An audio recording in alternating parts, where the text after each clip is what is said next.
والصلاة والسلام على من كان نبيا وآدم بين الماء والطين وعلى آله وأصحابه أجمعين. أما بعد، قال الله تبارك وتعالى في كتابه الكريم: وما أرسلناك إلا رحمة للعالمين. وقال رسول الله صلى الله عليه وسلم: إنما بعثت معلما لأتمم مكارم الأخلاق، أو كما قال رسولنا ونبينا محمد صلی اللہ علیہ وسلم.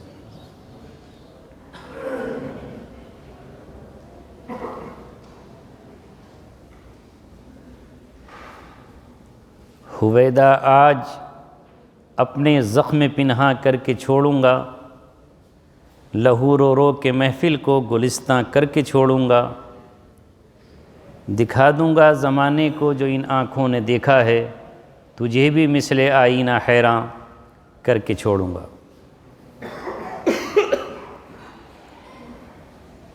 انجام اس کے ہاتھ ہے، آغاز کر کے دیکھ، بھیگے ہوئے پروں سے ہی پرواز کر کے دیکھ.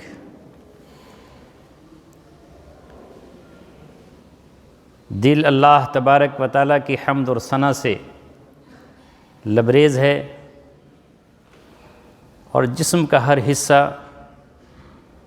اس کا شکر گزار اور ممنون ہے کہ اس اللہ نے ہم سب کو کئی برس بعد پھر اپنے گھر میں بلایا اور اپنی بات کہنے اور سننے کی توفیق نصیب فرمائی.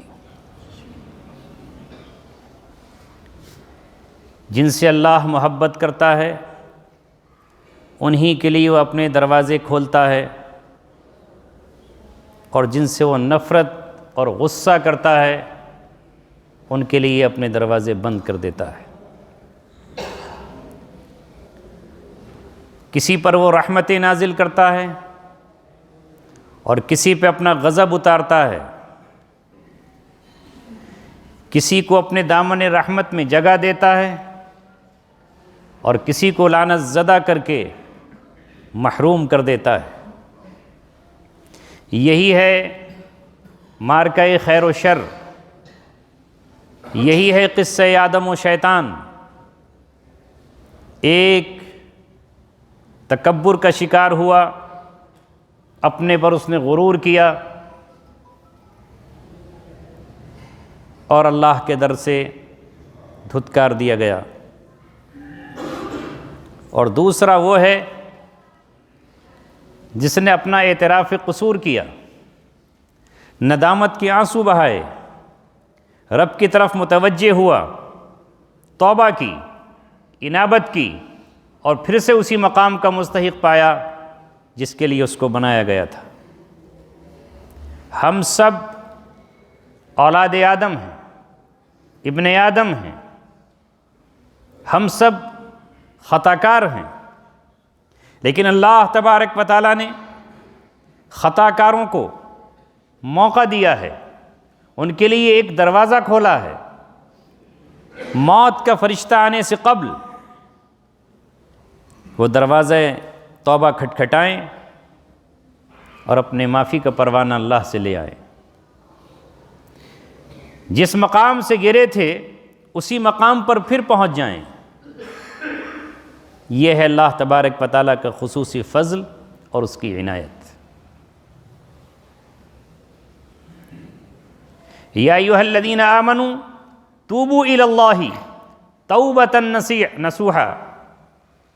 اے ایمان والو، اللہ تبارک و تعالیٰ کی طرف متوجہ ہو جاؤ. توبہ کے معنی ہیں پلٹنے کے، متوجہ ہونے کے. خالص توبہ کر لو، اس کی طرف رجوع کرو. کہیں دوسرے انداز میں فرمایا گیا فَفِرُّوا إِلَى اللَّهِ، دوڑو، دوڑ لگاؤ. کس کی طرف؟ اللہ تبارک و تعالیٰ کی طرف.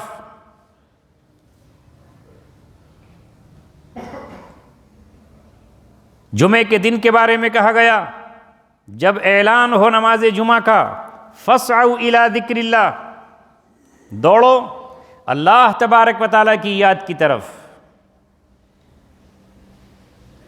اللہ آج مجھے اس مبارک مجلس میں، اس پاکیزہ گھر میں، نہایت مقدس مقام پر وہ کہلوا دے جس سے اللہ راضی ہو جائے اور ہم سب کی دنیا اور آخرت کامیاب ہو جائے۔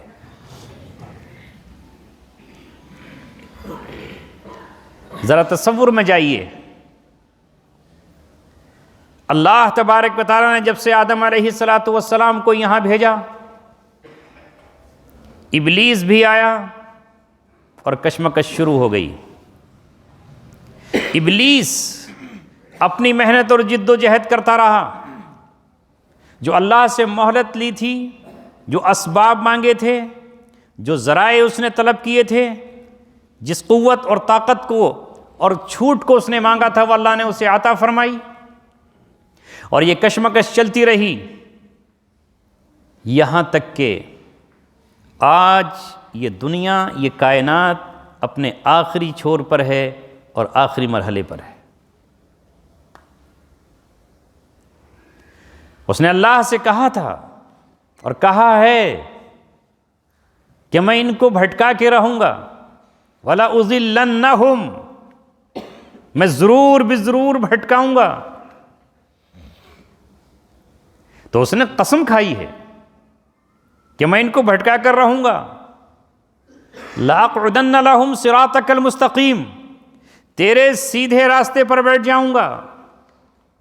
وَلَأُغْوِيَنَّهُمْ، ان کی کڈنیپنگ کروں گا اور ان کو اغوا کر ڈالوں گا۔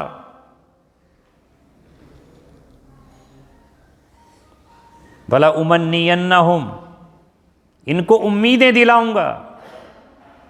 اس طرح ہو جائے گا، وہ ہوگا، آرزوؤں میں، امیدوں میں ان کو الجھائے رکھوں گا۔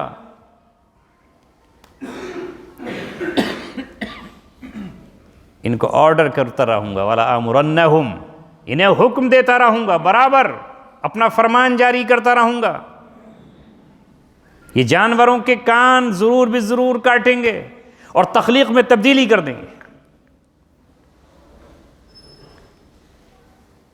جب اس نے یہ کہا تو پھر اللہ تبارک و تعالیٰ نے، چونکہ انسان سے، آدم سے، اولاد آدم سے اللہ کو نہایت محبت ہے، جس کے اعزاز اور اکرام کے لیے اللہ نے فرمایا خلقت بیدی، میں نے اپنے ہاتھوں سے اس کو بنایا ہے، ونفخت فیہ من روحی، اور میں نے اپنی روح اس کے اندر پھونکی ہے، وَلَقَدْ كَرَّمْنَا بنی آدم، سے اس کا اعزاز کا اعلان کیا کہ میں نے بنی آدم کو مکرم بنایا ہے۔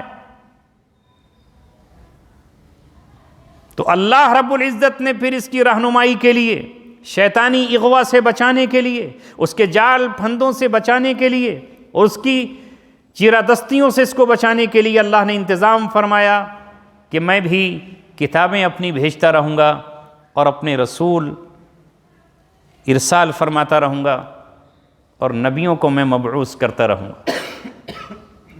یہ سلسلہ حضرت آدم سے چلتا ہے، لاکھوں انبیاء آتے ہیں، 313 رسول تشریف لاتے ہیں، اللہ چھوٹی اور بڑی کتابیں اتارتا رہتا ہے، ادھر سے ابلیس اور اس کی کشمکش جاری رہتی ہے، یہاں تک کہ آج ہم اس زمانے میں داخل ہو جاتے ہیں۔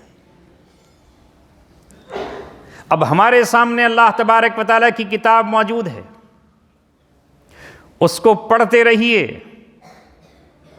اور ابلیس سے مقابلے کی تیاریاں کرتے رہیے، اس کے داؤں اور پھندوں سے بچتے رہیے، جانب جنت چلتے جائیے، جہنم سے اپنے آپ کو بچانے کی کوشش کرتے رہیے۔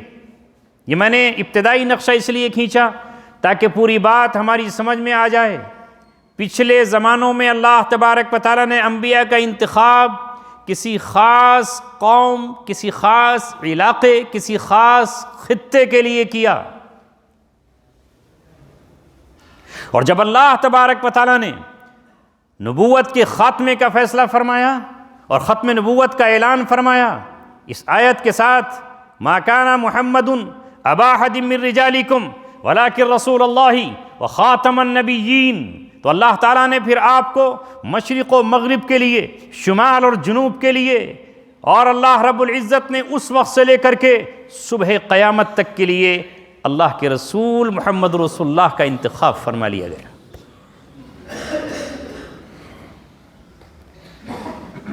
لہذا آپ کے انتخاب کے بعد آپ نبیوں کے خاتم کہلائے، آپ پر اترنے والی کتاب آخری کتاب بن گئی اور اللہ کا آخری پیغام بن گیا، اور اس کتاب کی حامل امت، اس پر لبیک آمنا و صدقنا کہنے والی امت آخری امت بن گئی۔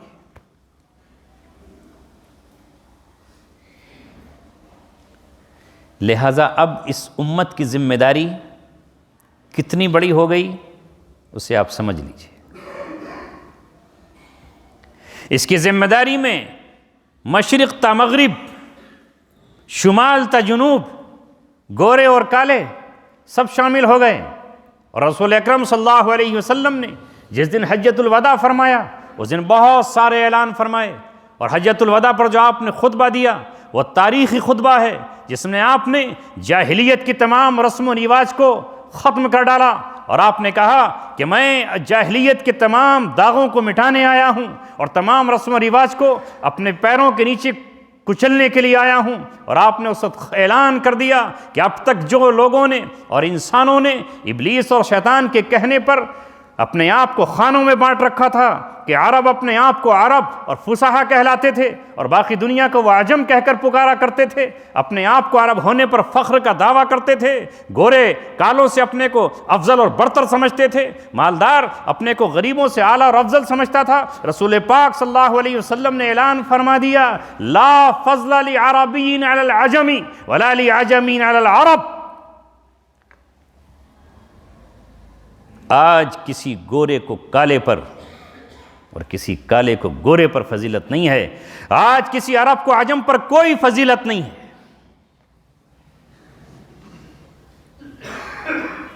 یہ پیغام صرف سنانے کے لیے نہیں بلکہ عمل کرنے کے لیے ہے۔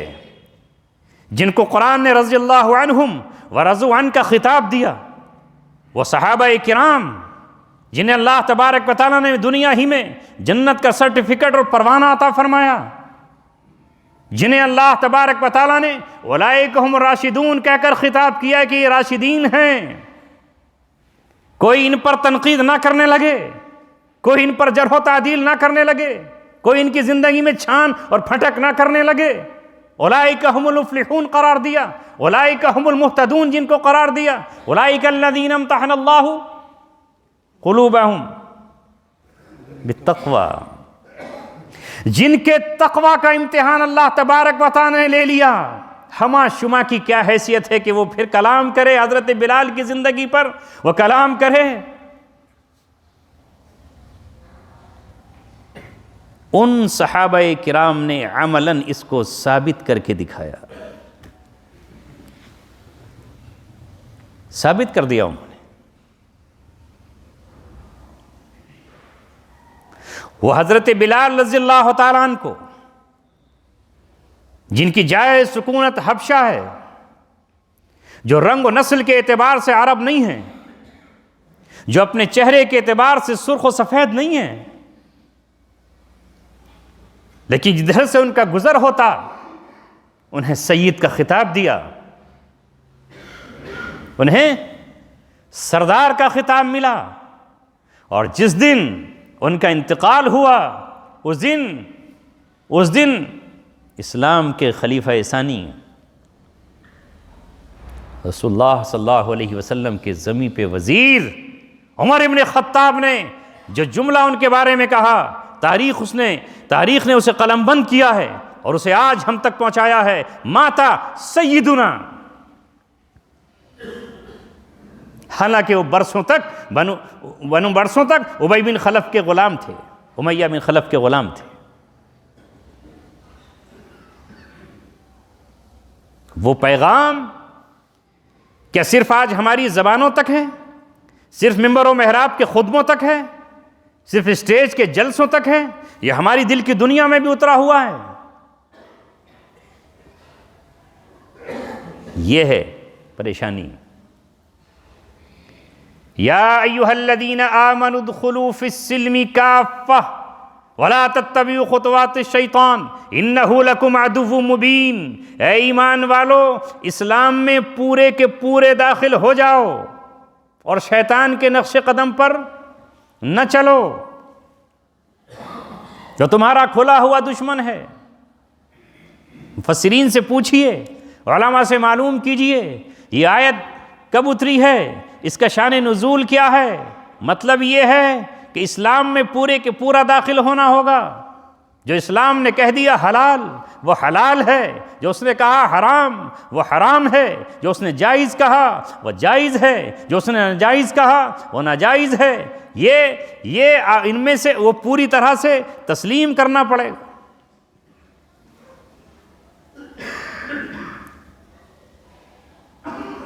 آپ غور فرما لیجئے، ہر نبی اور ہر رسول ان حالات میں بھیجا گیا جب ہوائیں اس کے مخالف چلتی ہیں۔ معاشرہ نہایت ذلت اور پستی کے مقام پر ہوتا ہے۔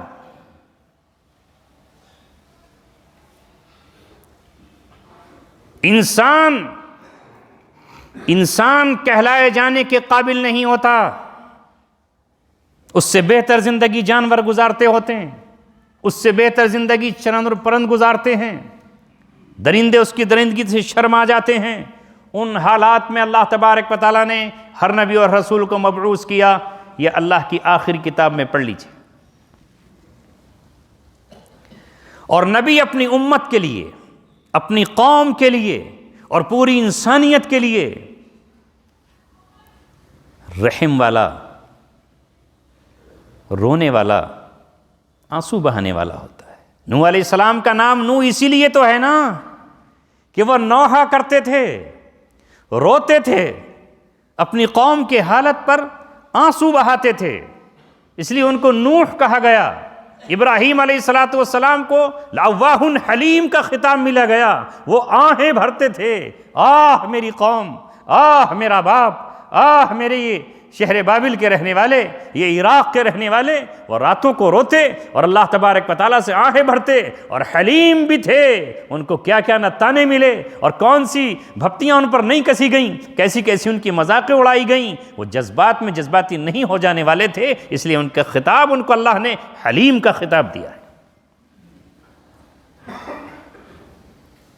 اللہ نے جو اپنی آخری کتاب میں یہ تمام واقعات اتارے ہیں، یہ قصہ گوئی کی کتاب نہیں ہے، یہ داستان ابن صفی کی نہیں ہے، یہ لیلا اور مجنوں کی کہانی نہیں ہے۔ وہی واقعات بیان کیے گئے ہیں جو انسانوں کے لیے عبرت ہیں، جو تمام جہانوں کے لیے عبرت ہیں، جو سمجھے کون؟ اولی الابصار، جن کی آنکھیں کھلی ہیں اور جن کو اللہ نے آنکھیں دی ہیں، وہی اس سے عبرت حاصل کر سکتے ہیں۔ نبی قوم کے دروازوں پر جاتا ہے، ان کے بازاروں میں پہنچتا ہے، ان کے میلوں میں جا کر انہیں آواز لگاتا ہے۔ کوئی ہاتھ سے میں پتھر اٹھاتا ہے اور اس کے چہرے کو زخمی کر دیتا ہے، کوئی ہاتھ میں کنکر اٹھاتا ہے، دھول اٹھاتا ہے اور چہرے کو غبار آلود کر دیتا ہے۔ قوم اپنے کانوں میں انگلیاں ڈالتی ہے، نبی پھر بھی ان کو پکارتا ہے، دعوت قومی لیلا و نہارا، میں نے دن کو بھی پکارا اور رات کو بھی پکارا، وَأَعْلَنْتُ لَهُمْ وَأَسْرَرْتُ لَهُمْ إِسْرَارًا، میں نے علی الاعلان بھی پکارا، میناروں پر چڑھ کر پکارا، دیواروں پر چڑھ کر پکارا، قوم کو آواز لگائی جتنی میں صدا لگا سکتا تھا، اور چپ کے بھی میں نے پکارا۔ یہ کس کی صدا ہے؟ یہ کس کی فریاد ہے؟ یہ سورہ نوح میں کس نے بیان کیا ہے؟ اللہ رب العزت نے حضرت نوح علیہ السلام کی فریادوں کو، ان کی دعاؤں کو، ان کے قول کو نقل کیا ہے۔ جیسا کہ آپ سن رہے ہیں اور سنتے چلے آ رہے ہیں، جب نبوت کا دروازہ بند ہوا تو کار نبوت کس کے کاندھوں پر آیا؟ یہ ذمہ داری کس پر آئی؟ 1.25 لاکھ صحابہ کی موجودگی میں حجۃ الوداع کے موقع پر نبی اکرم صلی اللہ علیہ وسلم نے ان تمام صحابہ کو گواہ بناتے ہوئے اور ساتھ میں اللہ تبارک و تعالیٰ کو بھی گواہ بناتے ہوئے اور صحابہ سے عہد و پیمان لیتے ہوئے کہا الا هل بلغت الامانہ الا هل بلغت الرسالہ، کیا میں نے تم تک امانت نہیں پہنچا دی؟ کیا میں نے تم تک پیغام رسالت نہیں پہنچا دیا؟ تمام نے کہا بلا، کیوں نہیں، آپ نے بے شک پہنچا دیا ہے۔ تو آپ نے اپنی شہادت کی انگلی اللہ کی طرف فرما کر کہا اے اللہ تو شاہد رہے، اللہم اشہد، اے اللہ تو شاہد رہے، میں نے جو امانت میرے سپرد کی تھی وہ میں نے اس کو پہنچا دیا ہے۔ اور پھر اپنی قوم سے مخاطب ہو کر کہا فَلْيُبَلِّغُ الشَّاهِدُ الْغَائِبَ، اب جو یہاں حاضر ہے وہ ان تک پہنچا دے جو موجود نہیں۔ پھر قافلے چلے، کارواں نکلے، وطن چھوڑے، احباب چھوڑے، اور جہاں تہاں چاردانگ عالم میں اس امانت کو پہنچانے کے لیے لوگ نکل پڑے۔ وہی امانت آج ہم سب کے پاس ہے، اور وہ امانت پہنچانے کی ذمہ داری اللہ اس کے رسول نے ہم پر ڈالی ہے۔ ہمیں بھی اپنی قوم کا خیر خواہ ہونا چاہیے، اور جو لوگ ہمیں بدخواہ سمجھتے ہیں اور وحشی جانور کی طرح ہم سے بدکنے لگتے ہیں، اور شاید ان کے پاس عقل نہ ہو، فہم نہ ہو، جیسے ایک معصوم بچہ خواہ اجنبی سے ڈر جاتا ہے، اس طرح ان سے بھی وہی بات کہنے کی ضرورت ہے جو اللہ نے کے نبیوں نے اپنی قوم سے کہی ہے وَأَنَا لَكُمْ نَاصِحٌ امین، میں تمہارا خیر خواہ ہوں، میں تمہارا خیر خواہ ہوں۔ ساتھ میں خیر خواہ بھی کہا اور امین بھی کہا۔ امانت کہ بہت بڑا مفہوم ہے جو یہ چند منٹوں میں پورا نہیں ہو سکتا۔ میں امین بھی ہوں، اللہ اکبر،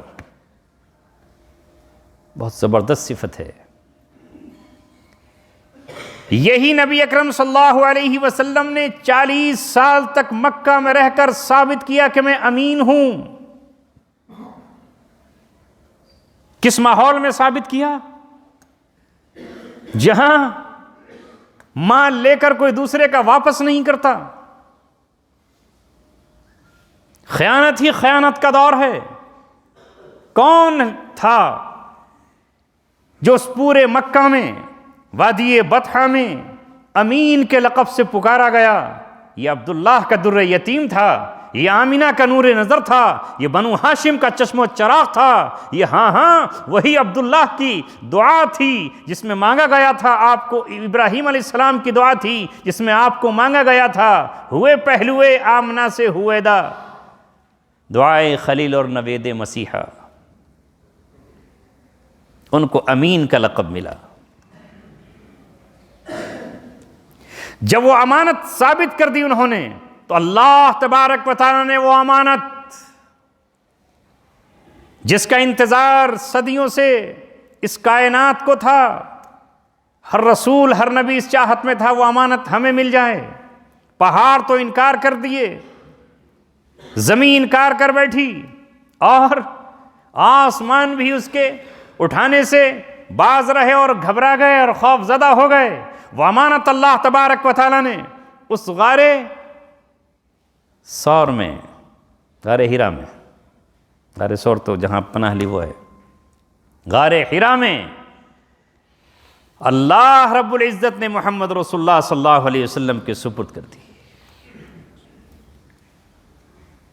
چونکہ پہلے اپنے کو امانت دار ثابت کیا تو اللہ نے سب سے بڑی امانت آپ کے سپرد کی، اور پھر امت کو آپ نے درس دیا،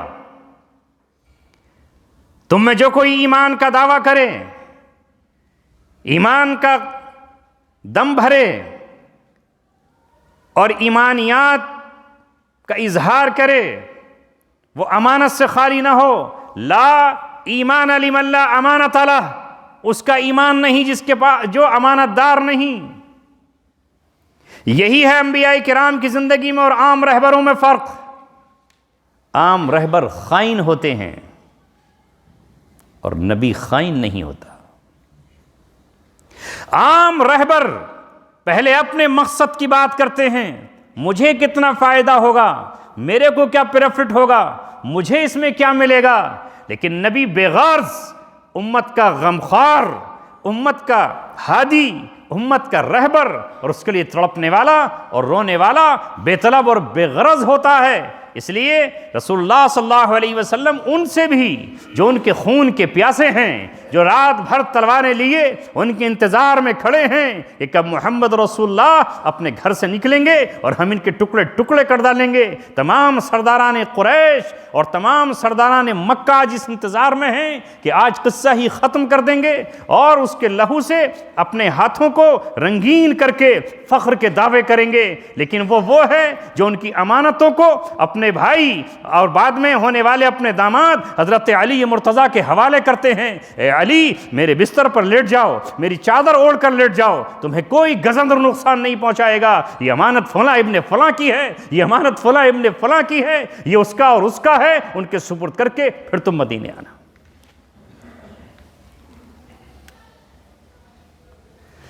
اب ذرا اپنے کو بھی اس پر لے آئیے، موجودہ حالات میں دیکھ لیجئے کتنے امانت دار ہیں۔ چاروں طرف رونا تو ہے، ہماری تجارتیں کساد بازاری کا شکار ہو گئیں، ہم پنپتے نہیں۔ کیا ہے کہ دیگر قومیں ترقی کرتی چلی جا رہی ہیں، کبھی اپنے عیوب پر بھی نظر ڈالی، کبھی اپنی کمیوں کو بھی پہچانا۔ جس نام سے جانے جاتے تھے، جو خصلتیں ہماری تھیں، جو صفات ہماری تھیں، وہ ہم سے چھن گئیں۔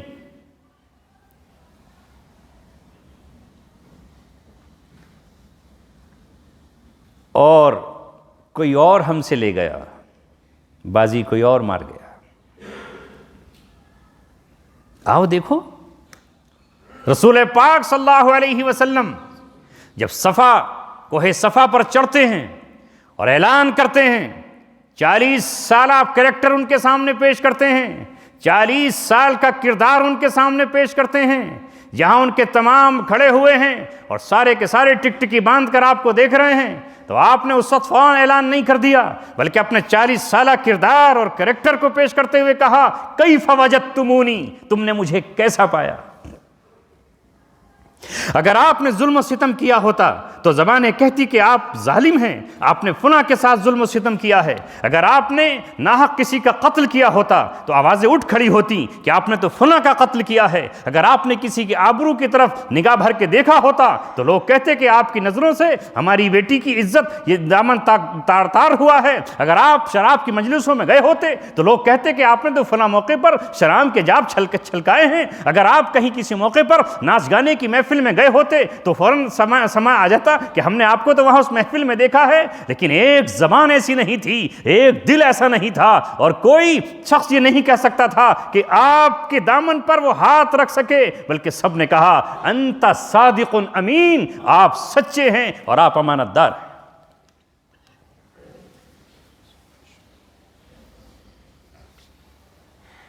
رسالت کا تاج سجا ہے 40 سال کی عمر میں، حالانکہ نبوت تو مل گئی ہے آپ کو اس وقت جب آدم علیہ السلام کا خمیر پتلے کے لیے تیار ہو رہا ہے۔ اظہار نبوت بعد میں ہوا ہے، عطائے نبوت تو پہلے ہی ہے۔ اس سے پہلے بھی وہ واقعہ میں یاد دلا رہا ہوں، چونکہ ہمیں حکم ہے کہ تمہارے لیے نمونہ ہے نبی اکرم صلی اللہ علیہ وسلم کی زندگی۔ قد کان لکم فی رسول اللہ اسوۃ حسنہ لمن کان یرجو اللہ والیوم الآخر، جو آخرت پر یہ امید رکھتا ہے اس کے لیے نمونہ ہے محمد رسول اللہ صلی اللہ علیہ وسلم کی زندگی۔ خانہ کعبہ کی تعمیر ہو رہی ہے، اہل مکہ تعمیر کر رہے ہیں، مسئلہ آ گیا حجر اسود کے لگانے کا۔ اب ظاہر ہے جاہلیت سما گئی ہے اندر،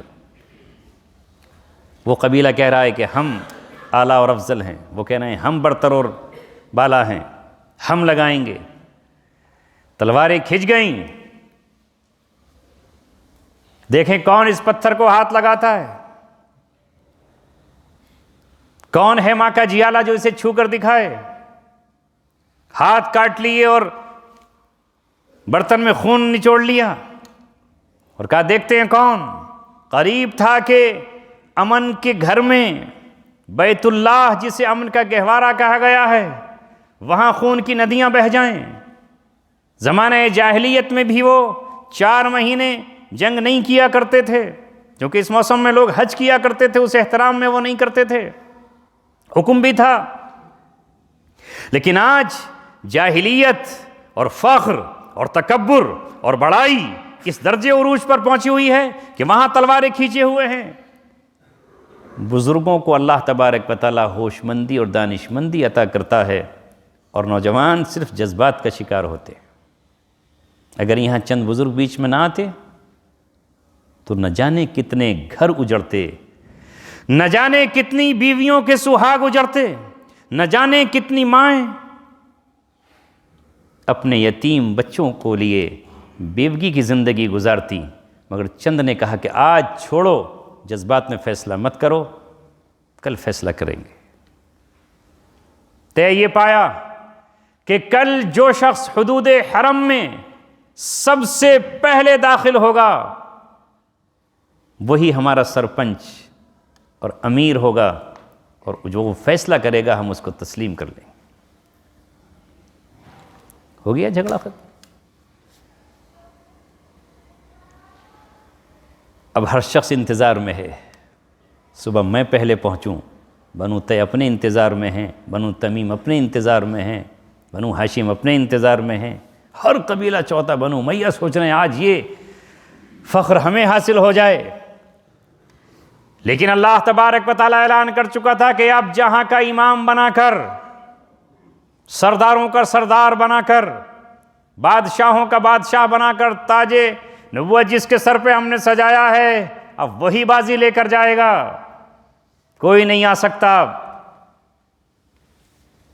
راتیں کروٹ بدلتے بدلتے گزاریں, لیکن وہ سعادت اسی کو ملنا تھی جس کا نام احمد ہے, جس کا نام محمد ہے, جو رحمت للعالمین ہے, جو تمام کو برابری کا درجہ دینے کے لیے آیا ہے, جو یہ فرق مٹانے کے لیے آیا کہ تم سب ایک ماں باپ کی جب اولاد ہو تو پھر یہ فخر کیسا, پھر یہ بڑائیاں کیسی, پھر یہ غرور و تکبر کیسا. سب سے پہلے محمد رسول اللہ وہاں موجود ہیں. جس کی بھی نظر پڑی تو عبد المطلب کے پوتے کو دیکھ کر ہر ایک کا کلیجہ ٹھنڈا ہو گیا کہ واہ, یہی ہے وہ شخص جو صحیح فیصلہ کر سکتا ہے, جو انصاف کر سکتا ہے. ورنہ انہیں دوسروں سے انصاف کی توقع نہیں تھی. اب مرحلہ آتا ہے کہ کون لگائے گا. یہاں کوئی اور ہوتا تو کہتا آؤ یہ نام, یہ نمود ہمیشہ ہمیشہ کے لیے اپنے خاندان کے نام کر دیں, اور بنو ہاشم کو یہ مل جائے, چونکہ میں ہی حکم ہوں, اپنے گھرانے کو کہہ دوں عباس آؤ, چچا عبد المطلب آؤ, علی تم آؤ, اور میں بھی مل کر کے اس کو لگاتے ہیں. لیکن آپ نے کہا نہیں, آج ایک ایسا فیصلہ کیا جائے گا نہ کسی کو احساس کمتری ہوگا, نہ کسی کو احساس برتری ہوگا. لاؤ چادر لے کر آؤ. ایک چادر میں حجر اسود کو رکھتے ہیں اور ہر قبیلے کا سردار اس پر اپنا ہاتھ لگائے اور بیک وقت سب ایک ساتھ اٹھائیں. جب اٹھانے کا وقت آیا تو سب نے یہ بیک آواز ہو کر کہا اب اسے خانہ کعبہ کی دیوار میں محمد تم لگاؤ, اس لیے کہ تم نے ہماری بیویوں کو بیوہ ہونے سے بچا لیا اور ہمارے بچوں کو یتیم ہونے سے بچایا, اس حدود حرم کو خون آلود ہونے سے بچایا.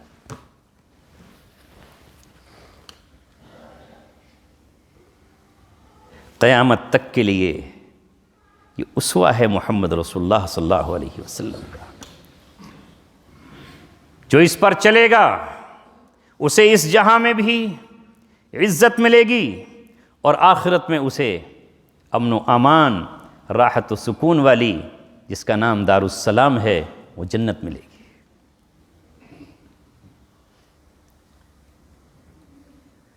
میں عرض یہ کر رہا تھا کہ ہر نبی اس دور میں آتا ہے جب انسان خود اپنے رواج اور اپنے دستور بنا کر الجھنوں میں پھنس جاتا ہے، اندھیریوں میں کھڑا ہو جاتا ہے اور روتا ہے.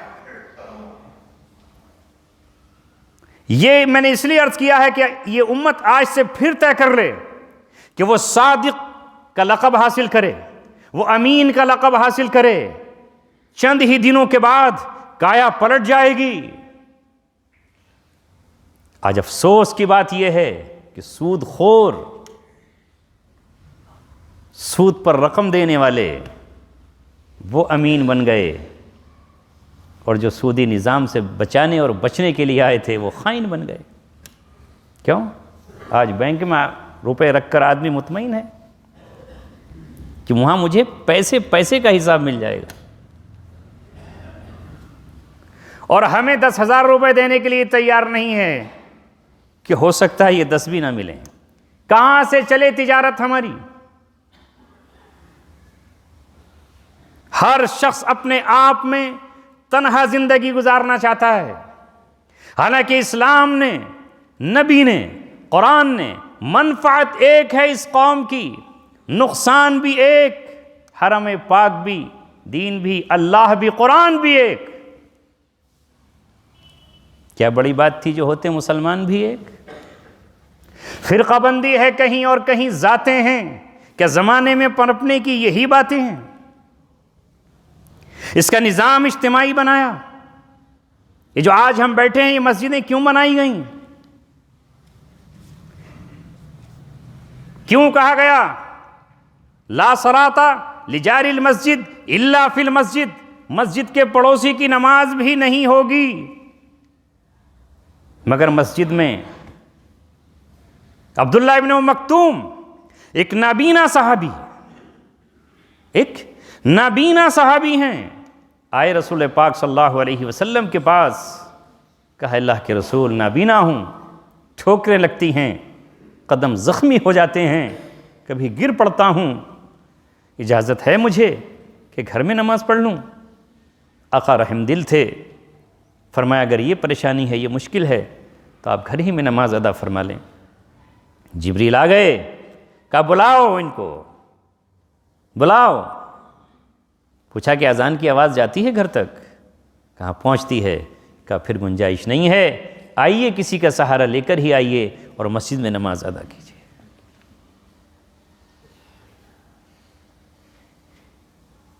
درمیان میں یاد آ گیا تو کہہ دوں،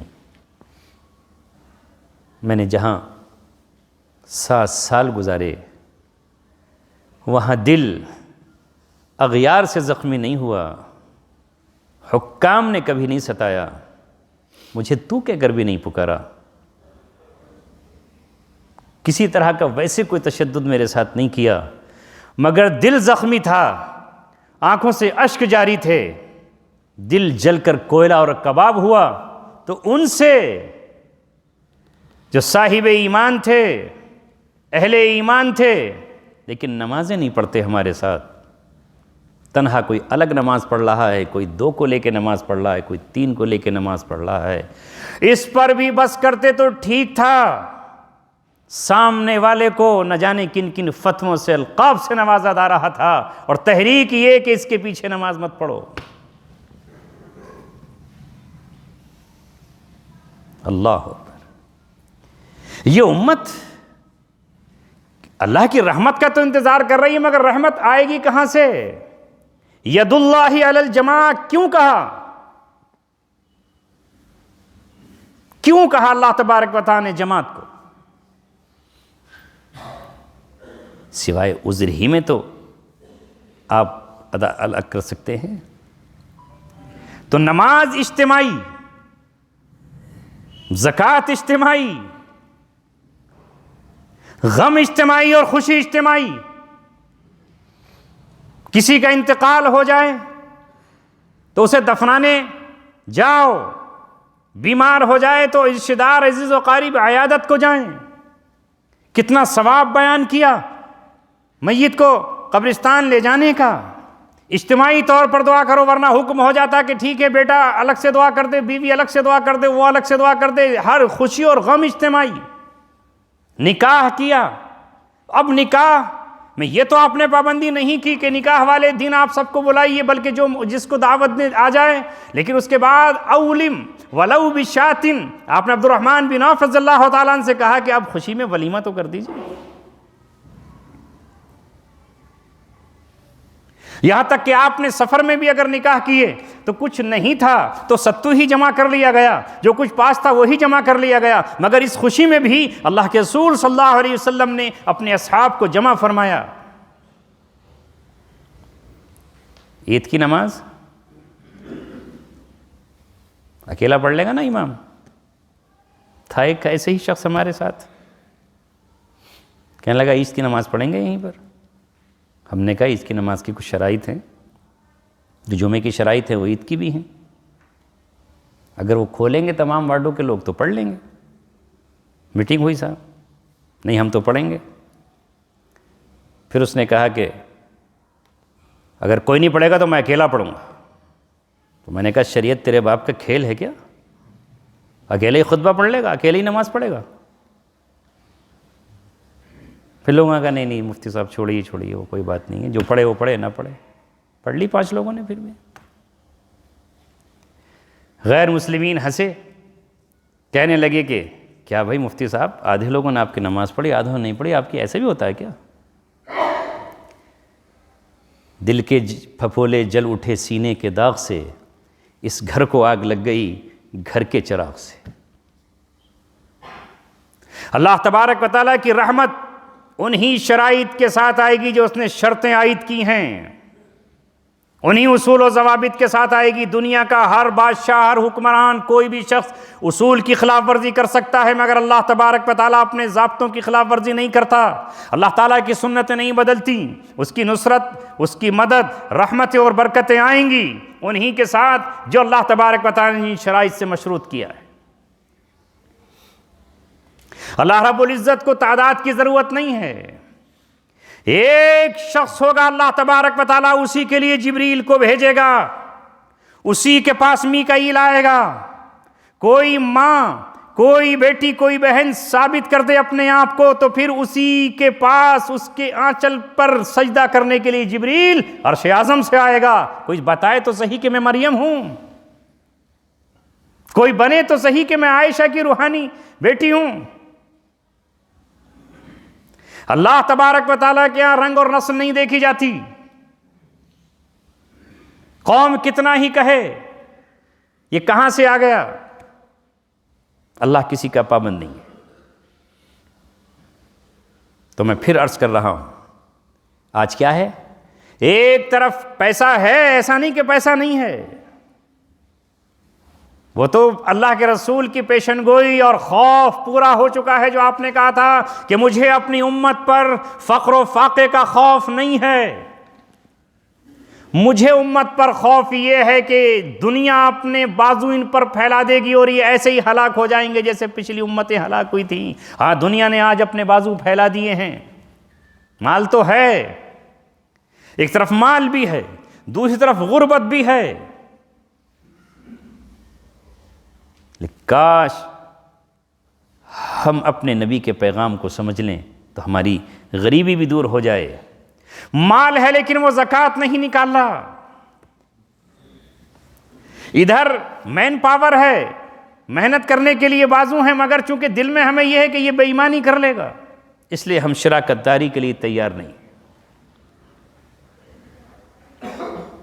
ان کو دیکھیے، وہ 10 لوگ مل کر کے کوئی کمپنی بنا لیتے ہیں اور دیکھتے دیکھتے کہاں پہنچ جاتے ہیں۔ ہم سگے بھائی ایک ساتھ نہیں مل سکتے، باپ اور بیٹے ایک ساتھ نہیں مل سکتے، چچا زاد اور خالہ زاد بھائی ہم ایک ساتھ کھڑے نہیں ہو سکتے، جن کے خونی رشتے بھی ہیں اور وہاں کوئی رشتہ بھی نہیں ہے پھر بھی ایک ساتھ جمع ہے، تو پھر ہم دنیا میں بھی کیسے ترقی کریں اور اخروی اعتبار سے بھی ہم کیسے ترقی کریں؟ جس چیز سے ہمیں منع کیا گیا کہ حسد مت کرو، جو نیکیاں کما رہے ہو وہ بھی کھا جائے گی۔ حسد اس طرح نیکیوں کو کھا جاتا ہے جس طرح آگ لکڑی کو کھا جاتی ہے، ہماری اپنی نیکیاں جو ہم نے نماز پڑھ کر کمائی ہیں، جو صدقہ دے کر کمائی ہیں، جو ہم نے عبادات کر کے کمائی ہیں، وہ نیکیاں حسد کھا گیا کہ ارے اس نے اتنا اونچا مکان کیسے بنا لیا، اس کی تجارت رات دن ترقی کیوں کر رہی ہے، رات دن اسی کڑھن اسی فکر میں لگے ہوئے ہیں، اسے نقصان پہنچانے پر لگے ہوئے ہیں۔ ظاہر ہے کہ اس کا تو ہم کچھ نہیں بگاڑ سکے، اپنے ہی آگ میں ہم جل گئے اور اس کا بھی دل کا سکون ہم نے چھین لیا۔ وقت نہیں ہے کہ میں اس کی تشریح کروں، اس لیے اللہ نے جب اپنی قرآن میں اپنے نبی سے کہا کہ آخری آیتیں آخر میں رکھ دو، اس میں پناہ مانگی گئی ہیں چند چیزوں سے، اس وقت اس میں ایک چیز یہ بھی ہے وَمِن شَرِّ حَاسِدٍ إِذَا حَسَدَ، اے اللہ میں تیری پناہ میں آتا ہوں، مجھے پناہ دے دے حاسد کے حسد سے۔ من شر حاسد، اور حاسد کا وہ وقت بڑا خطرناک ہوتا ہے جس وقت وہ حسد کر رہا ہوتا ہے۔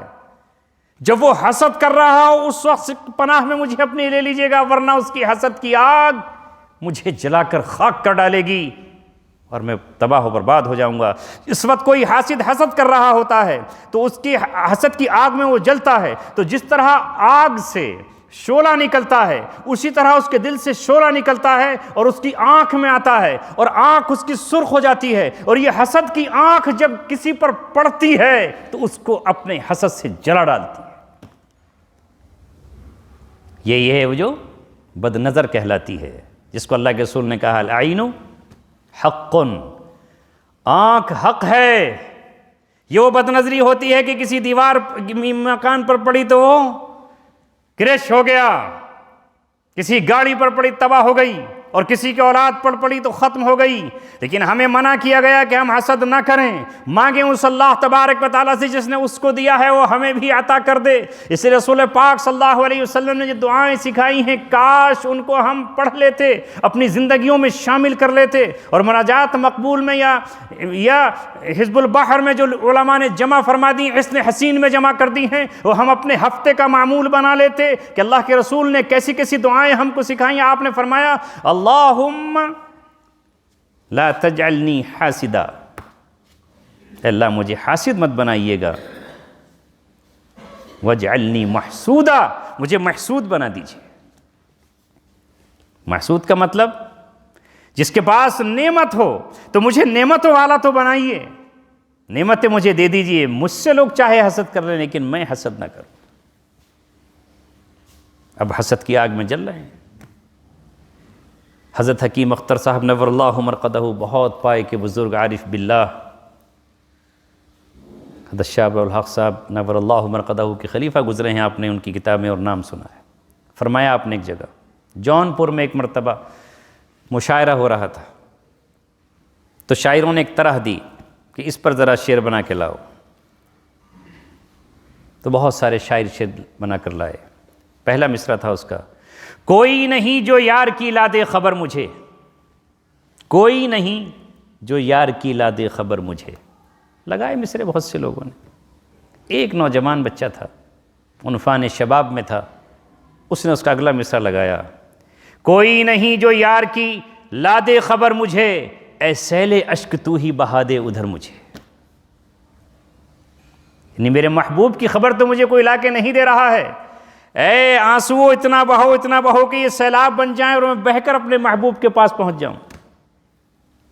چونکہ نوجوان تھا، بڑے بڑے عمر دراز شعراء وہاں بیٹھے تھے، بس حسد کی نظر سے کسی نے دیکھا، بخار آیا، 3 دن کے بعد اس کا انتقال ہو گیا۔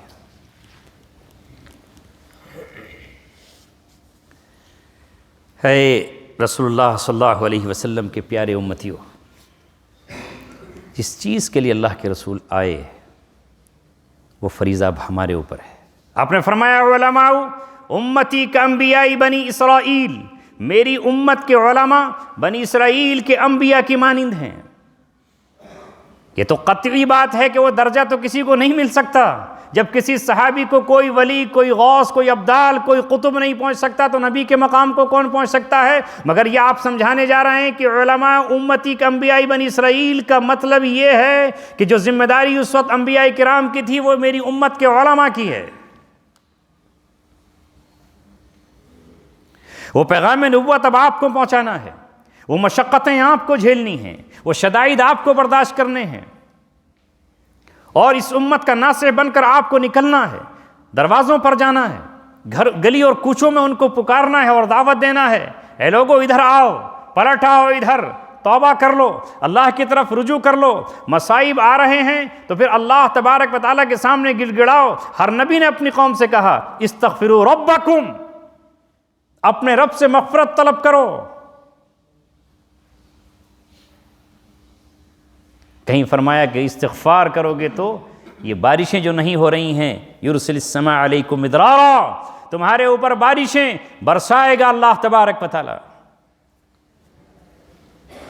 تمہاری اولادوں میں کثرت ہوگی اور تمہارے اموال کو اللہ تبارک و تعالی کثیر بنا دے گا۔ ایک طرف یہ سمجھا رہے ہیں اور دوسری طرف اپنی قوم سے جا کر یہ بھی کہہ رہے ہیں کہ اے میری قوم، جو اللہ تبارک و تعالیٰ نے تم کو نعمتیں دی ہیں، جو مال دیا ہے، یہ اللہ تبارک و تعالیٰ کا فضل ہے، اس سے آخرت کماؤ۔ جو قارون کو نصیحت کی گئی تھی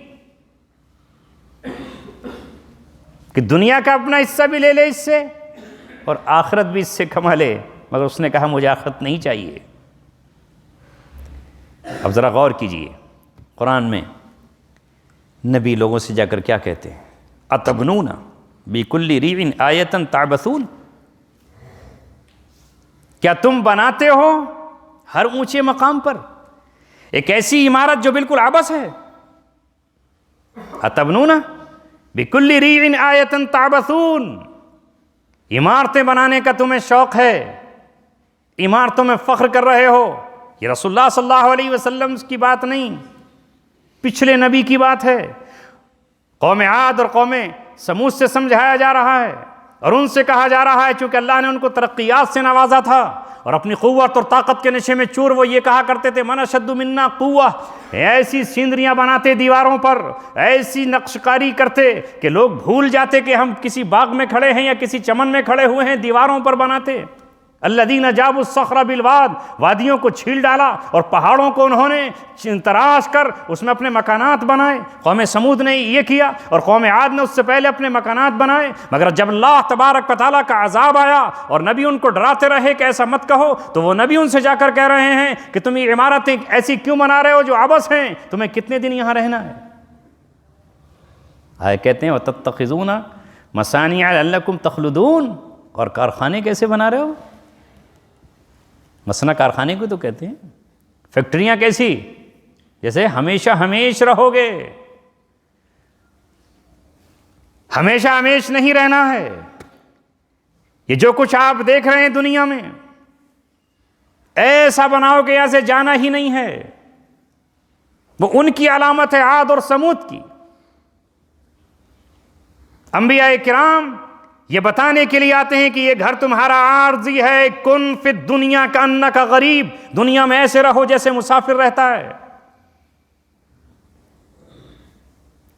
او کعابر سبیل، یہ جیسے راہ چلتا شخص ہے، اس طرح سے زندگی گزارو، اسباب کم ہوں۔ کیا فرمایا؟ نکاح کے تعلق سے آپ نے کتنا آسان بنایا۔ کیا کیا بات میں اس وقت عرض کروں آپ کے سامنے۔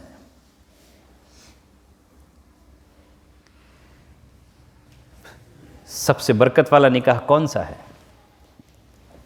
ایسرھا مؤونۃ، جس میں کم سے کم مشقت ہو، کم سے کم تام جھام ہو، کم سے کم خرچہ ہو۔ مگر اے اس علاقے کے رہنے والوں، مبارک ہو آپ کو۔ میں جب اس زمانے میں آیا تھا تو مجھے بتایا گیا تھا کہ یہاں الحمدللہ ہم نے ایک ایسا نظام بنایا ہوا ہے کہ بیٹی کے نکاح پر 1 روپیہ خرچ نہیں ہوتا۔ ہم تو صرف آہ بھر کے رہ جاتے ہیں، ہم جن علاقوں میں تعلق رکھتے ہیں اور جہاں رہتے ہیں وہاں یہ وبا بڑھتی ہی چلی جا رہی ہے، رکنے کا نام نہیں لیتی۔ ہم تصور میں سوچتے ہیں کہ یہ کیسے لوگ ہیں کہ جہاں بیٹی کے نکاح پر، یہاں تو حال یہ ہے کہ بیٹی کی منگنی پر 60 تولے سونا بیٹی والے کو دینا پڑتا ہے اپنی حیثیت کے مطابق۔ اور جیسے ہی بیٹی شعور کی عمر پہ قدم رکھتی ہے، نہیں معلوم کتنی راتیں اس کی مصلے پر روتے ہوئے گزرتی ہیں۔ ایک بیٹی کو دیکھنے آتا ہے، چھوڑ کر چلا جاتا ہے، دوسرا آتا ہے ناپسند کر کے چلا جاتا ہے، تیسرا آتا ہے پوچھ کر چلا جاتا ہے۔ اگر ایک بیٹی کو کسی نے موٹر سائیکل، پہلے کی بات کر رہا ہوں، نہ دی ہو تو دوسری بہنوں کا نکاح نہیں ہوتا، 5 سال 6 سال گزر جاتے ہیں۔ اور جب ان کو یہ پتہ چلتا ہے کہ اب 4 ویلر گاڑی ہمیں ملنے جا رہی ہے تو جا کر اس کا رشتہ آتا ہے، عمریں گزر جاتی ہیں، 25-28 سال، اس کی جوانی اجڑ جاتی ہے، چہرے پر اس کے غم کے آثار نظر آتے ہیں۔ ایسا لگتا ہے کہ جیسے اس کو جوانی میں کسی نے بوڑھا کر دیا ہے۔ اس بچی پر کیا گزرتی ہے جب اسے اس لیے ٹھکرا کر چلے جاتے ہیں کہ اس کے باپ کے پاس دینے کے لیے جہیز وہ نہیں ہے جو ان کا مطالبہ ہے۔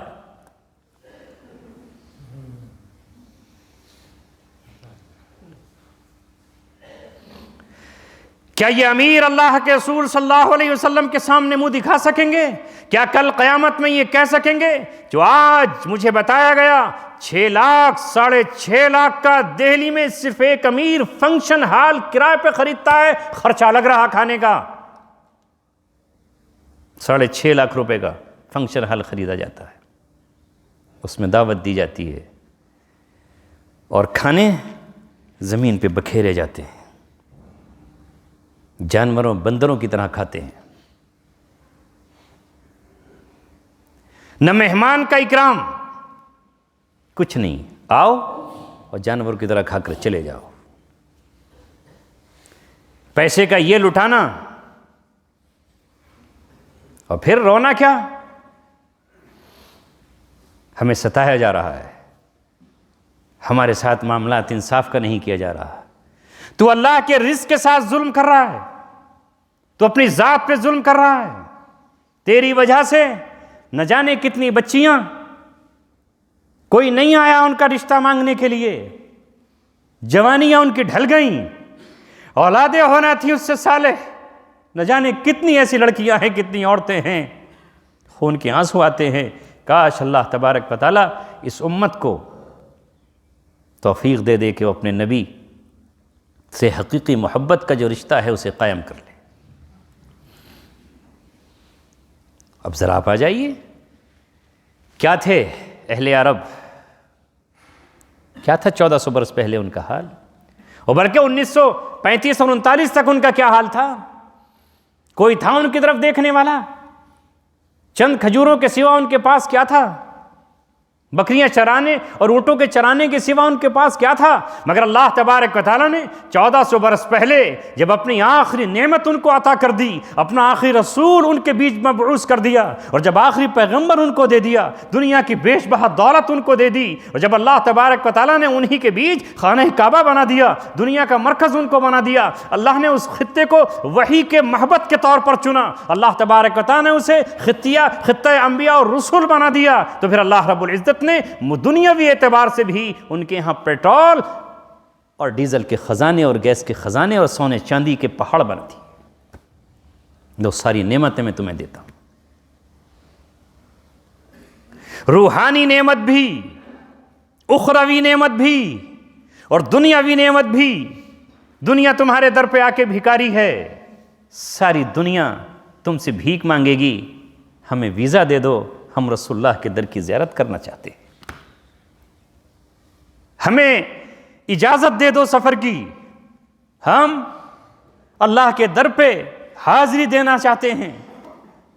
ہماری زبان سے ابراہیم علیہ السلام کی صدا پر لبیک نکل گیا ہے عالم ازل میں، ہم اس کی سعادت حاصل کرنے کے لیے تمہارے شہروں میں آنا چاہتے ہیں۔ مگر یہ کون ہیں جن کو اللہ تبارک و تعالیٰ نے سب کچھ دے رکھا ہے، مگر اس کے بعد بھی حج پر ہر سال پیسے بڑھاتے چلے جا رہے ہیں؟ سوچو، مجھے تنقید کا حق نہیں ہے، مگر بحیثیت ایک نبی کے غلام اور ایک امتی کے ایک غریب کی ترجمانی کا حق تو حاصل ہے، وہ غریب کہاں سے لائے گا؟ ہائے کاش تم یہ کہہ دیتے کہ دنیا جہاں والو آؤ، ہم عثمان غنی کی اولادیں ہیں، تمہارے لیے دسترخوان سجائیں گے اور تم سے کوئی کرایہ اس کا ہم نہیں لیں گے۔ امیرو آؤ تم سے تو لیں گے، شاہوں اور سلطنت کے وزیروں آؤ تم سے تو لیں گے، لیکن اے غریبوں تمہیں ہم دیں گے۔ کہ عبداللہ بن مبارک تمہاری سرزمین پہ نہیں تھے؟ یہاں تک عثمانی صاحب نے اصلاحی خطبات میں بات لکھی ہے اور آپ نے پڑھی ہے کہ عبداللہ بن مبارک ایک مرتبہ حج پہ نکلے، اعلان کر دیا کون ہے جو ہمارے ساتھ سفر حج پہ چلے گا، اپنی درخواست دے دے۔ کسی اللہ والے کے ساتھ آج اگر جانے کا موقع مل جائے کون نہیں جائے گا؟ چل پڑے، لوگ گئے، کہ پیسے جمع کر دو، سب کی تھیلیاں جمع کر لیں۔ زمانے میں دور اشرفی کا تھا، وہاں پہنچے، وہاں کہا کہ کسی نے اگر مانگا ہو ہدیہ تحفہ بتاؤ کیا خریدنا ہے، سب نے لکھوا دیا ہدیہ تحفے جو وہاں سے چیزیں ملتی تھیں خرید کر دے دیں۔ واپس آئے، سب کے ہدایہ واپس کیے، جو ان کی اشرفیاں تھیں وہ صندوق میں بند تھیں وہ سب کو واپس کیں۔ کہا اس سال تمام لوگوں کا حج میری جانب سے رہا۔ یہ ہے عبداللہ بن مبارک۔ ایک آج کا دور ہے، اللہ حفاظت فرمائے، موت آئے گی لے جا کر رہے گی، لیکن آج ضرورت ہے امت کے یتیم، اس کے مسکین، اس کی بیوائیں، جس کے پاس رہنے کو مکان نہیں ہے، اسی سے پوچھو کہ جب برسات ہوتی ہے تو اس کا چھت ٹپکتی ہے تو کس طرح اس کے دل پہ بیتتی ہے۔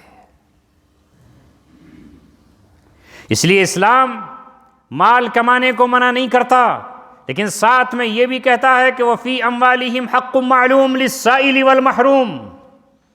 مال یقیناً اللہ نے تمہیں اگر دیا ہے تو اس میں حق ہے، مسکین اس کا بھی جو مانگنے آیا اور اس کا بھی جو مانگنے نہیں آیا۔ مگر آج ان کو دیکھ لیجئے، سمندر میں عمارت بن رہی ہے، کون کون سے برج بن رہے ہیں، اللہ حفاظت فرمائے ہماری۔ ہمیں ان کی نقل نہیں کرنا، ہمیں اپنے نبی صلی اللہ علیہ وسلم کے سامنے جانا ہے۔ کل کون کرے گا سفارش؟ کون دے گا حوض کوثر کا جام؟ کون کھڑا ہوگا میزان عمل پر ہمارا نامہ اعمال تلوانے کے لیے؟ اس لائق تو ہم ہو جائیں کہ اللہ کے رسول کے سامنے ہم یہ کہیں کہ ہم آپ کے غلام، آپ کے شیدائی، آپ کے وفادار اور آپ کے امتی ہیں۔ یہ چند منتشر باتیں میں نے آپ سے کی ہیں۔ کتنے لوگ ہیں ہم میں سے جو مزدور کی مزدوری پوری نہیں دیتے؟ اللہ کے رسول فرما رہے ہیں آت الاجیر اجرہ قبل ان یجف عرقہ، اس کا پسینہ خشک ہونے سے پہلے اس کی مزدوری دے دو۔ جس دن یہ امت کے تاجر ایسے بن جائیں گے تو پھر دوسری قومیں آپ کے پاس آئیں گی، انہیں بھی 2 روپے کا نفع نظر آئے گا تو وہ آپ کے پاس آئیں گے۔ رسول اللہ صلی اللہ علیہ وسلم اور دیگر انبیاء کرام نے جو معاشرہ ترتیب دیا، جو ان کے ماننے والے لوگ تھے، انہوں نے ایسا ہی انقلاب برپا کیا زمانے میں۔ اگر چاروں طرف لوگ جھوٹ بول رہے ہیں تو ان کے ماننے والے سچائی کی بات کر رہے ہیں، اور یہ طے ہو گیا کہ مسلمان جھوٹا نہیں ہو سکتا، مسلمان جو جھوٹا ہے وہ مسلمان نہیں ہو سکتا۔ یہ سچے ہیں، یہ سچے ہیں، یہ سچے ہیں، یہ وعدہ خلافی نہیں کر سکتے، یہ دھوکہ نہیں دے سکتے، چونکہ ان کے نبی نے کہا ہے من غش فلیس منا، جس نے دھوکہ دیا وہ ہم میں سے نہیں ہے۔ یہ امانت دار ہیں، یہ خیانت نہیں کر سکتے، اور یہ سب کر کے بھی ہم انبیاء کرام کا ساتھ پا سکتے ہیں۔ اگر ایک طرف کوئی شخص اپنے بچے کو حافظ بنا کر انبیاء کی صحبت حاصل کر سکتا ہے تو اللہ کے رسول نے فرمایا تاجر الصدوق الامین مع النبیین والصدیقین والشہداء، کہ پھر سچا امانت دار تاجر نبیوں کے ساتھ، صدیقین اور شہداء کے ساتھ ہوگا۔ اس طرح ہم اپنے آپ کو لائیں۔ میں نے حدیث پڑھی تھی اس کو بیان کیے دیتا ہوں۔ کیا فرمایا رسول اللہ صلی اللہ علیہ وسلم؟ انما بعثت معلما لاتمم مکارم الاخلاق، میں تو صرف معلم بنا کر بھیجا گیا ہوں، چونکہ وہ زمانہ جاہلیت کا تھا، اس جاہلیت کے اندھیرے کو مجھے تبدیل کرنا ہے، تعلیم کے اجالوں سے اس اندھیرے کو ختم کرنا ہے۔ انما بعثت معلما، میں معلم ہوں، میں تمہیں تعلیم دینے کے لیے آیا ہوں۔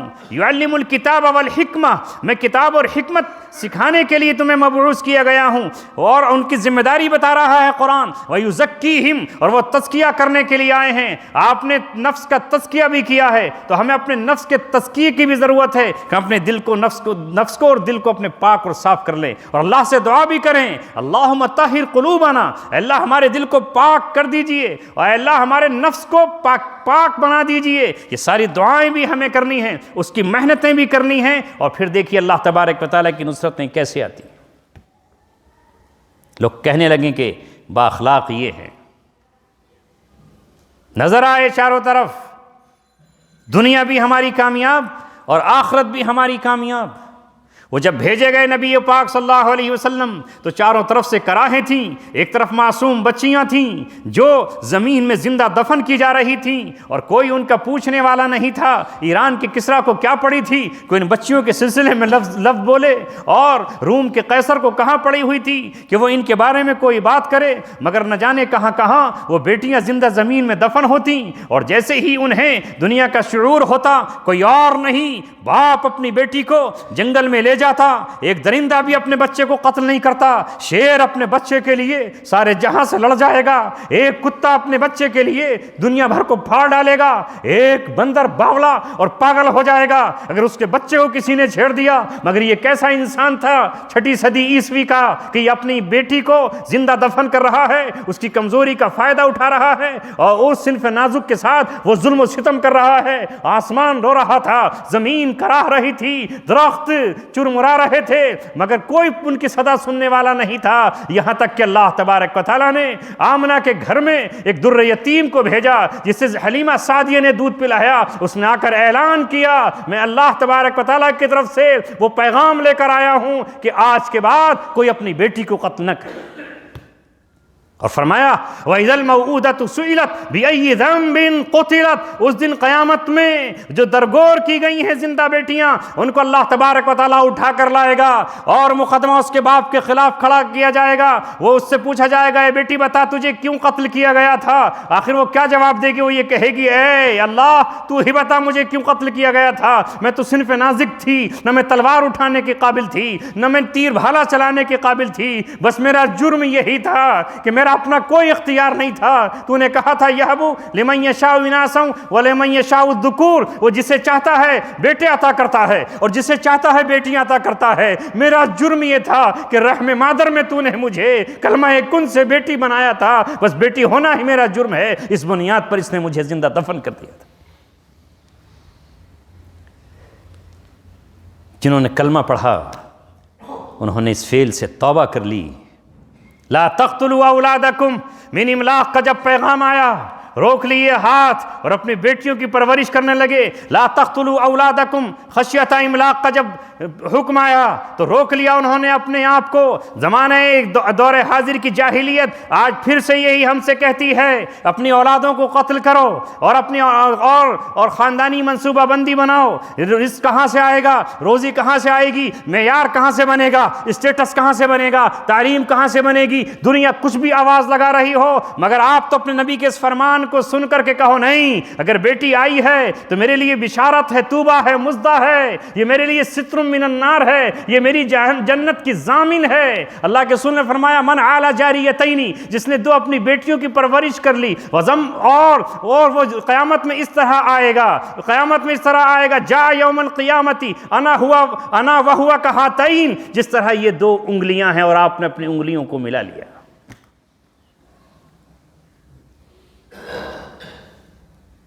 آج ایک مفتی صاحب مجھ سے پوچھ رہے تھے کہ آپ کی کوئی تقریر ہے اسلام میں عورت کا مقام، اسلام نے عورت کو کیا دیا؟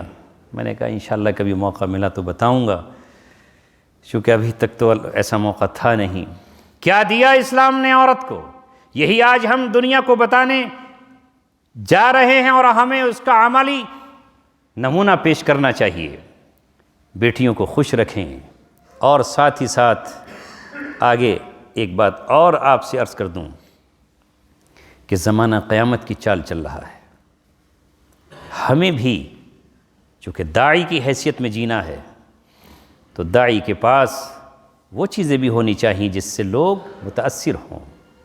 وہ غیب کی چیزوں کو نہیں جانتے، وہ حالات کو جانتے ہیں، اس لیے ان علوم و فنون جن کی ہمیں قرآن اجازت دیتا ہے انہیں سیکھنے میں کوئی حرج نہیں ہے، کوئی حرج نہیں ہے، جس سے ہمارا اسلام نہیں روکتا۔ بس شرط یہ ہے کہ ہم اسلامی آداب کی رعایت کرتے ہوئے، پردے کا لحاظ کرتے ہوئے، اپنے ان اصول و ضوابط کی پابندی کرتے ہوئے ان کو بھی دیکھیں۔ اور جو اللہ تعالیٰ نے کہا الذی علم بالقلم، اللہ نے علم دیا ہے قلم کے ذریعے، قلم کی طاقت کو پہچانیں۔ یہ قلم کی طاقت بہت زبردست ہے، اللہ نے عطا فرمائی ہے، اس سے ہم پیچھے ہیں۔ کہیں ایسے مقام آتے ہیں جہاں قلم بہت زیادہ طاقتور بن جاتا ہے، جہاں چھوٹا سا علم ہمیں بہت کچھ بتا دیتا ہے۔ جہاں سے میں زندگی گزار کر آیا، اگر وہاں انگریزی جاننے والے نہ ہوں لوگ تو جیل مینول کیسے پڑھیں گے؟ وہ اردو میں تو ہے نہیں، عربی میں تو موجود نہیں ہے، فارسی میں بھی نہیں ہے، جیل مینول انگلش ہی میں بھی ہے۔ تو جو ہمارے ساتھی جیل مینول انگلش پڑھے ہوئے تھے، اس جیل مینول میں لکھا ہے کہ یہ سہولیات، یہ رعایتیں، یہ چیزیں ان کو مل سکتی ہیں، تو وہ ملتی، اور زبان کے مانگنے سے نہیں ملتی۔ جب وہ اپلیکیشن ڈی جی کو چلی جاتی، یہ اپلیکیشن کورٹ میں پہنچ جاتی، تو اب کورٹ مجبور ہے چونکہ آئین اور دستور کے مطابق اسے رکھنا ہے، تو وہ چیزیں ہمیں دستیاب ہوتی ہیں۔ اسی رمضان کی بات ہے، جہاں پر ہم تھے وہاں انہوں نے چاول بند کر دیے، چاول نہیں دیں گے اور ٹھنڈا پانی آپ کو نہیں دیں گے، کچھ نہیں، بس جس روٹی ملے گی رمضان میں۔ اب کرناٹک کے اور کیرلا کے اور کشمیر کے ساتھی پریشان ہو گئے، ہمیں تو خیر کچھ پریشانی نہیں، ہمیں تو روٹی ہی مل جائے۔ ایک شخص کی تاریخ تھی، بھٹکل کے تھے وہ، اس نے کہا ٹھیک ہے کل میری تاریخ ہے کورٹ پہ، پرسوں تو تمہیں دینا ہی پڑے گا۔ اس سے جا کر جج کے سامنے کہا، اپلیکیشن وہ لکھوا کر لے کر گیا، اور اس نے جج صاحب سے کہا کہ جج صاحب میری پہلے ہی سے چاول کی ڈائٹ لگی ہوئی تھی، لیکن رمضان میں انہوں نے میری چاول کی ڈائٹ بند کر دی، اور ہم ایسے علاقے کے لوگ ہیں جہاں چاول ہی کھاتے ہیں، اور برف جو ہے وہ آتا تھا دوسری جیلوں میں آ رہا ہے، ہمارے یہاں نہیں آ رہا۔ اس نے کہا ساری جیلوں میں آ رہا ہے۔ اس نے سپرنٹینڈنٹ کو ویڈیو کال پہ بلایا اور کہا آج ہی ان کے چاول شام کو آ جانے چاہیے اور ان کا برف بھی آ جانا چاہیے۔ تو چونکہ ان کے لیے کورٹ کا آرڈر ہے، وہ ہر حال میں ہونا ہے۔ تو وہاں جا کر مجھے احساس ہوا کہ اگر یہ اس طرح کے ساتھی نہ ہوتے جو اس قانون اور اس آئین کو پڑھ کر ان کے سامنے رکھ رہے ہیں، کچھ ساتھیوں کو چھوٹنا تھا، وہ 6 مہینے پہلے چھوٹ گئے، چونکہ اس میں یہ قانون ہے کہ قیدی اگر مشقت کرے گا تو مشقت کی اسے ریمیشن ملنا چاہیے، اور ریمیشن وہ 4 مہینے 3 مہینے بھی ہو سکتی ہے۔ تو پھر ایک ساتھی نے یہ کہا کہ بھئی ہم مشقت کرنا چاہتے ہیں، حالانکہ ہم ہائی رسک میں رہتے ہیں، ہمیں مشقت دیجیے، اور تمہارے جیل میل میں لکھا ہے کہ اگر کسی وجہ سے کوئی قیدی کو جیل پرشاسن مشقت نہیں دے سکا تب بھی اس کی ریمیشن بنتی ہے۔ جب سپرنٹینڈنٹ کے سامنے وہ بات رکھی تو اس نے کہا یہ بات تو آپ کی صحیح ہے، مشقت ہم نہیں دے پا رہے ہیں اس لیے آپ کی ہم ریمیشن نہیں کاٹیں گے۔ وہ 6 مہینے پہلے نکل کر چلا گیا۔ تو الذی علم بالقلم، چھانٹو، سلیکشن کرو، منتخب کرو اور صلاحیتوں کو پہچانو۔ آخری بات کہہ رہا ہوں جو میں نے کسی زمانے میں کسی بڑے عالم سے سنی تھی کہ اللہ کے رسول صلی اللہ علیہ وسلم نے صلاحیتیں پیدا نہیں کیں، صلاحیتوں کو سمجھ کر اللہ کے رسول صلی اللہ علیہ وسلم نے انہیں پروان چڑھایا۔ اللہ رب العزت آج بھی باصلاحیت اولادیں ہمیں دے رہا ہے۔ آج کے بچے الحمدللہ وہ ہیں جو ہم نہیں تھے، ہم ان چیزوں کو نہیں جانتے ٹیکنالوجی کی جو ہمارے 5 سال کے بچے جانتے ہیں، جو ہمارے 9 سال کے بچے جانتے ہیں، چونکہ ہمیں تو دنیا سے چند دنوں بعد چلے جانا ہے، لیکن وہ ابھی 50 سال جئیں گے، سینکڑوں سال جن کو جینا ہے، اسی حساب سے اللہ تبارک و تعالیٰ ان کو بھیج رہا ہے۔ لہذا جن کی صلاحیتیں ہیں ان کا انتخاب کرو اور انتخاب کر کے ان کو پروان چڑھاؤ۔ جس طرح رسول اللہ صلی اللہ علیہ وسلم نے فرمایا تھا کہ جو جاہلیت میں آگے تھا وہ اسلام میں بھی آگے آئے گا، اس لیے آؤ ادھر آ جاؤ۔ اللہ نے آپ کے گھروں میں جو بچے دیے ہیں، جو اولادیں دی ہیں، چاہے مدرسوں میں ہیں، اسکولوں میں ہیں، کالج میں ہیں، مجھے آپ یہ بتائیے کہ اگر ہمارے پاس ڈاکٹر نہیں ہوں گے تو مولانا یہ علاج کرانے کہاں سے جائیں گے؟ کسی کی پسلی ٹوٹ گئی، گھٹنا ٹوٹ گیا تو علاج کون کرے گا؟ آج حال یہ ہے دہلی میں غربت کی وجہ سے نہ جانے کتنی عورتیں جب حاملہ ہوتی ہیں، پریگننٹ ہوتی ہیں تو وہ سرکاری اسپتالوں میں جاتی ہیں اور ان کی ڈیلیوری پر مرد ہوتے ہیں، مرد ڈاکٹر ہوتے ہیں۔ اور میں وہ بات کہہ نہیں سکتا، مسجد کا تقدس مجھے اجازت نہیں دیتا کہ عورت جو اپنے چہرے کو بھی کسی کے سامنے کھولنا نہیں چاہتی، وہاں وہ غیر محرموں کے سامنے کھولتی ہیں۔ کب تک ہم ان چیزوں سے اپنا نظریں چھپائیں گے؟ کب تک ہم اپنے دامنوں کو بچائیں گے؟ ہمارے پاس کیا نہیں ہونے چاہیے ایسے سسٹم؟ اللہ تبارک و تعالی نے ہمیں دولت دی ہے، مال دیا ہے، تو کیا ہم اس طریقے سے اپنی عورتوں کو تربیت نہیں کر دے سکتے؟ ذکر تو سنائیں گے ہم کہ حضرت عمر بن خطاب رضی اللہ تعالیٰ عنہ راستے میں تھے، ایک جگہ پر گئے، وہاں پر انہوں نے خیمے سے رونے کی اور کراہنے کی آواز سنی اور یہ پوچھا کہ بھئی عورت کیوں رو رہی ہے؟ تو پتہ چلا کہ یہ درد ذہ کا شکار ہے اور درد ذہ سے میں مبتلا ہے۔ وہ آپ نے کہا کہ اچھا کیا اس کے پاس کوئی دایا ہے جو بچہ جننے کے وقت موجود ہوتی ہے؟ اس نے کہا میں راہ چلتا مسافر ہوں، یہاں دایا کہاں ہے؟ بس یہ اکیلی عورت ہے اور میں ہوں۔ اسی وقت اپنے گھر میں گئے اور اپنی بیوی فاطمہ کو لیا اور ساتھ میں جو دایا اپنے کپڑے رکھتی ہے، جو چیزیں ایک بچے کی ولادت پر ضرورت ہوتی ہیں، خود اپنی بیوی کو اٹھا کر لے کر آئے اور اندر کہا تم جاؤ پوری تیمارداری کرو، بچے کی ولادت تک تمہیں وہیں رہنا ہے۔ جو اکیلی تنہا راستے میں ایک عورت ہے، جب بچے کی ولادت ہوئی تو وہ حضرت عمر کی اہلیہ آ کر کہتی ہیں امیر المؤمنین اپنے ساتھی کو مبارکباد دیجئے کہ اس کو اللہ تبارک و تعالی نے اولاد عطا کی ہے۔ تو حضرت عمر کی بیوی تو دایا ہے اور ایک یہودی ہے، وہ کیا وہ یہودی اسلام سے متاثر نہیں ہوگا؟ کیا وہ حضرت عمر سے متاثر نہیں ہوگا؟ کیا آج اس واقعے کو کوئی پڑھے گا اور سنے گا تو متاثر نہیں ہوگا؟ اس لیے شرعی حدود میں اسلام کی پاسداری کرتے ہوئے اگر ہم آگے بڑھیں گے تو والذین جاہدوا فینا لنہدینہم سبلنا، ہم راستے کھولیں گے۔ بس یہی کہہ کر اپنی بات ختم کرتا ہوں کہ اس وقت ہم پر ہماری بہت ساری ذمہ داریاں ہیں، ان سب کو ہمیں نبھانا ہے اور مانگنا ہے اللہ تبارک و تعالیٰ سے رو کر۔ محبت کے دیپ اور چراغ جلانا ہے۔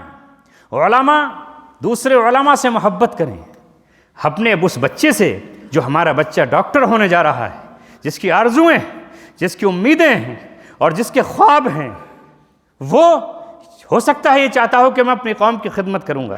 ہم دیکھتے ہیں، ہم نے جیلوں میں دیکھا اور ہم نے باہر بھی دیکھا کہ لفظ ایمان اور اسلام دیکھ کر وہ بچے آگے بڑھ جاتے اور ہم ہماری خدمت کے لیے آگے بڑھتے، اور آج بھی ہر جگہ پر وہ موجود ہوتے ہیں، اور ہم اسے اس نظر سے یہ دیکھیں کہ یہ بچہ تو ڈاکٹر ہے اور صرف سارے تمغے اللہ نے ہمارے ہی لکھ رکھے ہیں اور ہم ہی اللہ تبارک و تعالیٰ کے چہیتے ہیں اور اللہ کے محبوب ہم ہی ہیں۔ ایسا مت سوچئے، ایسے وہم و گمان میں مت جائیے۔ اسی پندار میں یہودی جیتے تھے اور یہودی یہی کہتے تھے نحن ابناء اللہ واحباؤہ، ہم اللہ کے محبوب ہیں اور اس کے دوست ہیں اور ہم ہی اللہ تعالیٰ کے چہیتے ہیں، لہذا اللہ تبارک و تعالیٰ ہمیں ہی جنت میں داخل کرے گا۔ اللہ تعالیٰ نے کہا تم جہنمی ہو، جہنم کی ڈانٹ اور ایندھن ہو اور تم اللہ تعالیٰ کے غضب کے مستحق ہو۔ ضربت علیہم الذلۃ والمسکنہ، تم پر ذلت اور مسکنت مسلط کر دی گئی ہے۔ اس خواب و خیال میں مت رہو کہ اب ٹھیکیداری تمہاری ہے، وہ تاج ہم نے بنو اسماعیل کے سپرد کر دیا ہے۔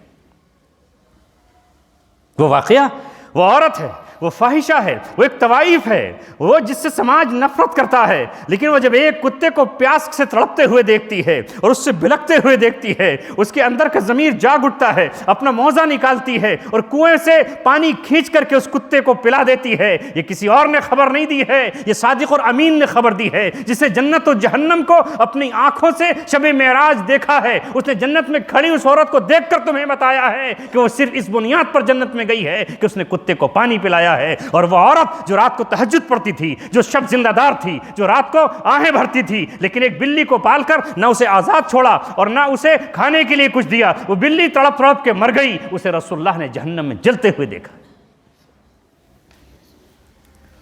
ہم حقارت چھوڑیں، اللہ قبول کر لے ٹھیک ہے، ہم اپنا فریضہ انجام دیں، وہ دوسرا فریضہ انجام دے رہے ہیں۔ اللہ رب العزت ہمیں ایک دوسرے سے پیار اور محبت عطا فرمائے۔ بس یہ محبتیں ایک دوسرے کو تقسیم کر دیجئے، پھر اللہ تعالیٰ کی طرف سے رحمت اپنی آغوش میں لے گی۔ مجھے 1 گھنٹہ تقریر کرنی تھی مگر 10 منٹ میں نے آپ کے زیادہ لے لیے۔ اللہ ہم سب کے اس 10 منٹ کی قربانی کو قبول فرمائے۔ وآخر دعوانا الحمدللہ رب العالمین۔